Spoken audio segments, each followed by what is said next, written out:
Hey guys, Philip here from Philly for Decoding. In this video, we're going to walk through a solution for the timestamp microservice project as part of the backend development and APIs course from FreeCodeCamp. So we're going to start from the beginning and complete this project from scratch. So let's get going. First thing that we're going to do is we're going to get the replit boilerplate code. So we're just going to click here.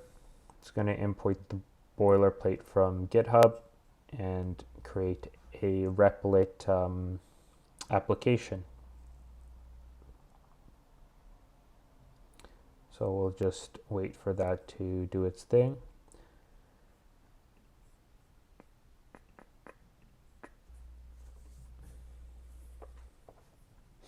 Perfect. And then we just press done here for it to configure. Okay. And then we can run it.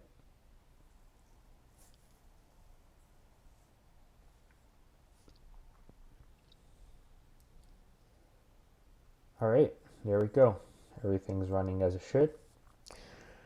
So this is the main file that we're going to be working with, index.js. That's where we're able to specify and update any routes. And so now that we have the project initialized, let's see what we actually need to do. So going over to the example solution, what needs to happen is we need to be able to take these two inputs, so either a Unix timestamp or a date in this format, and we need to provide this output. So we need to provide the Unix timestamp, and then we need to provide a string formatted date time. And so when we go to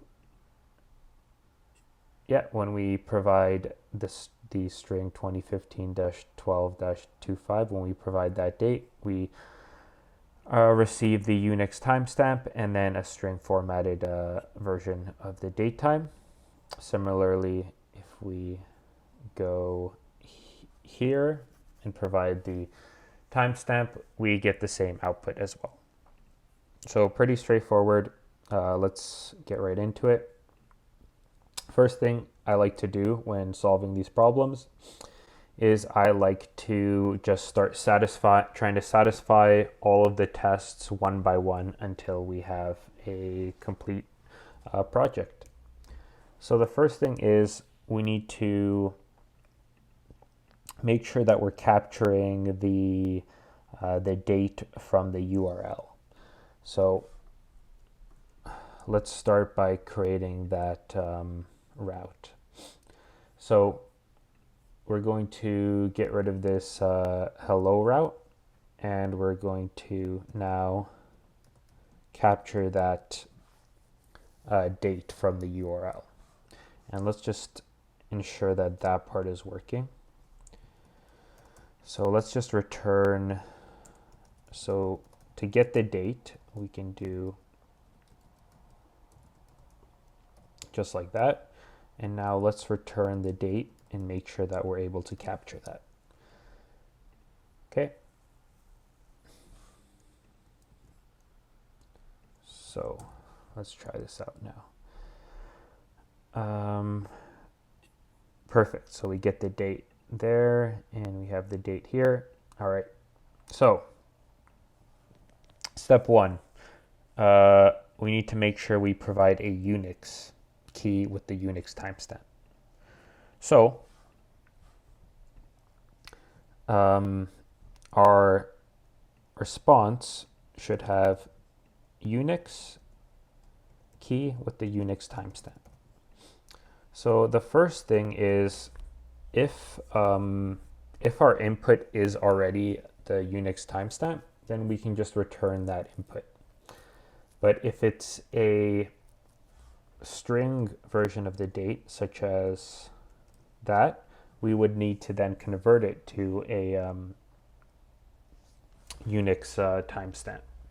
Now, the easiest way to handle both of these cases is to determine whether it's a Unix timestamp or if it's a string version of the date.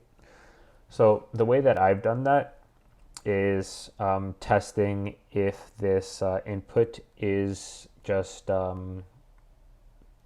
number rather than something else. So what I've done is I've created this regular expression here, and this tells you whether the date is a number. So test whether the input date is a number. So if you're not familiar with regex, this \d means digit, and this is the beginning of the word, and this is the end of the word. So we're testing to see if the date is simply a digit. Okay, and if it is a digit, then our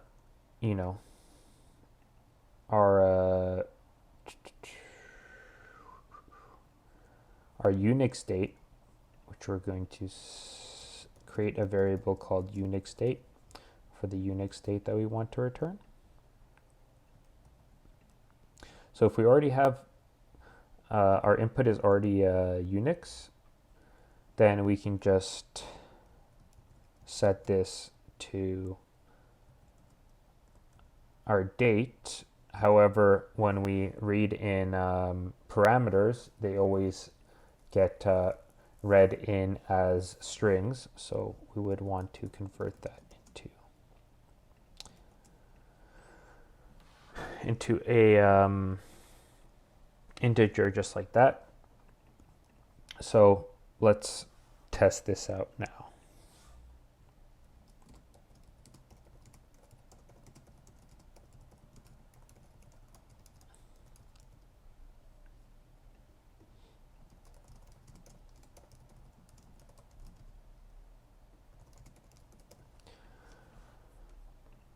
Okay, let's give this a try.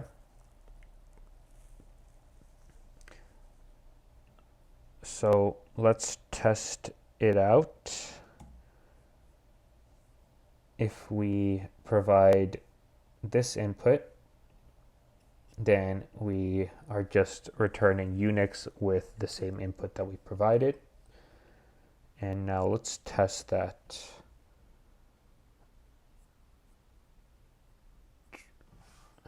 Let's test this here.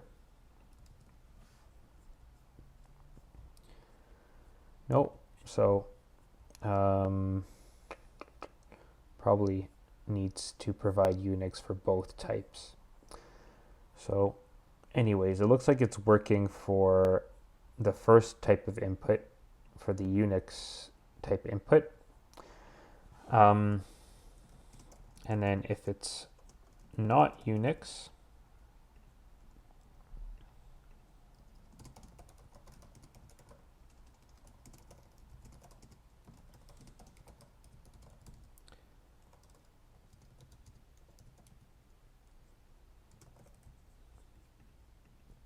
so if it's not Unix, that would mean that it's the other type of input. So the other type of input was this. So in that case, we can create a new date object.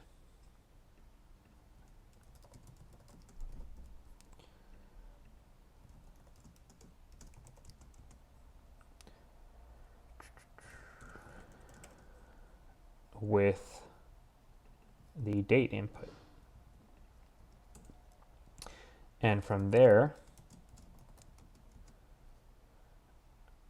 we can call the getTime method.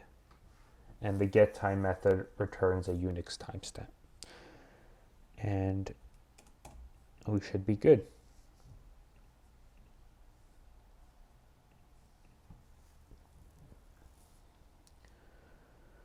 Okay, let's try that. Boom. Okay. And let's test this out. All right, there we go. We got the first test case working. Okay, next test case. Okay, we want to return a string formatted version of the date with a UTC key. So let's get started.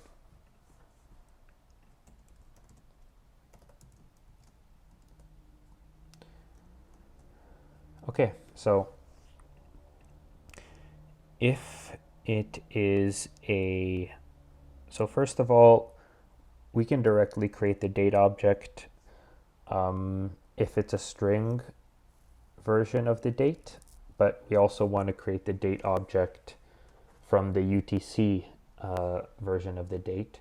So if you provide it a integer, then it'll interpret the date as a Unix timestamp, and if you provide it a string, it'll interpret the date as, a string version of the date time. So as long as we pass this this integer version to new date, it should be able to create the date object.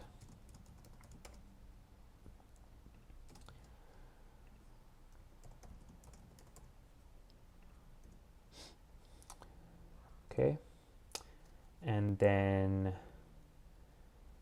to get the string, we can call this method.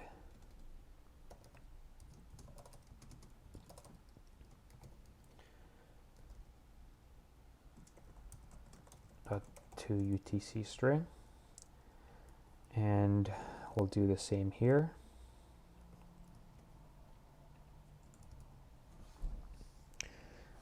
And we'll return, return that. Okay. Let's test this out.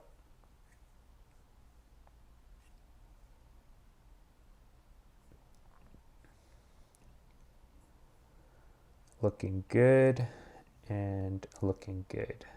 Okay.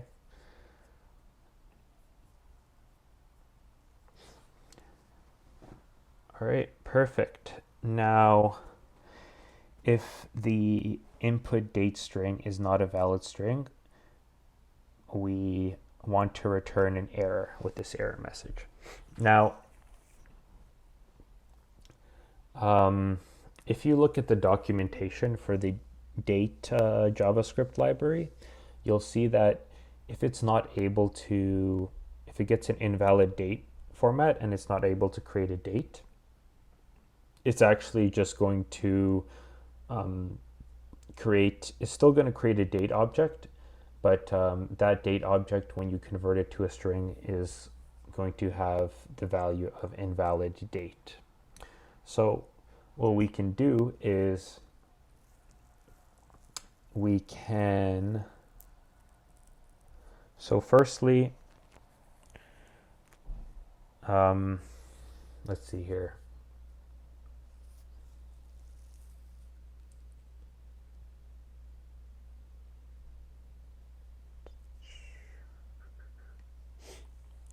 Okay. Let's do this. Let's just create the date, both types of date objects, and call this outside of it to not duplicate the code here. So in these two methods, we'll simply create the date object.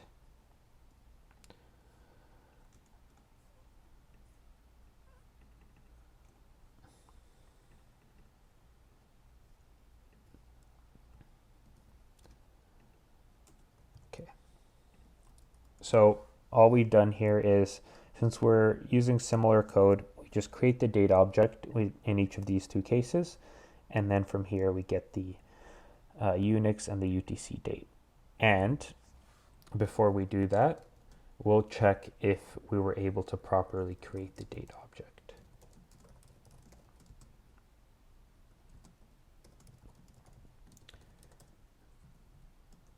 So if we weren't able to properly create the date object, then when we call the string method on it, it'll have a value of invalid date. So in that case, we want to return the error message.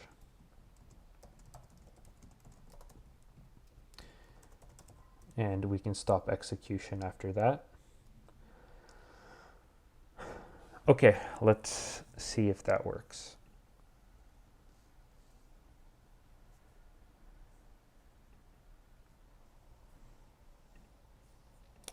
Okay, let's provide an invalid date. Perfect. And let's check that the other two cases are still working. Awesome, looks good. Let's test that out. Great. So we're almost done here. Okay, the last test case that we want to fulfill is if no date parameter is specified, we want to return the current time. Okay, so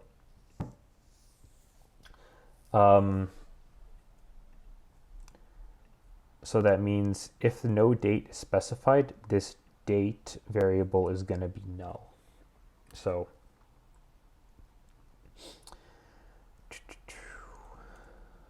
let's test if we have a date. So if we don't have a date variable, then our date object is just going to become a new date with no arguments, and this will just create a new date with the current time. Okay, and then if we do have a date and it's a Unix date, then we can proceed as before. And if we do have a date and it's not a Unix date, then we can proceed as before. So let's just put some comments here. If no date specified, use the current date.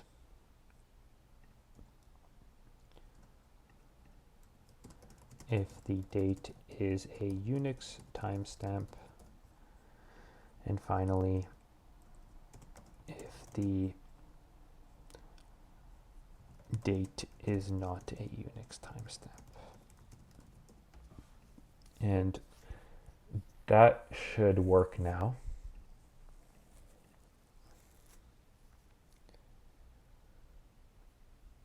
Okay, let's test this out here.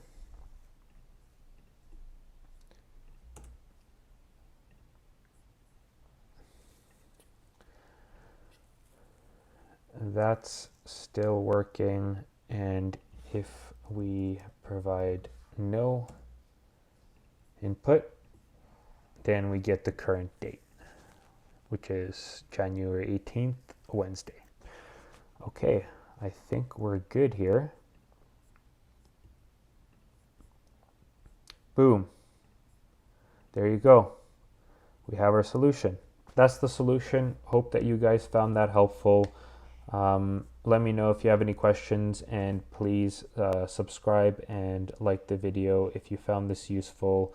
If you want to see more tutorials and you're interested in programming, please subscribe to my channel.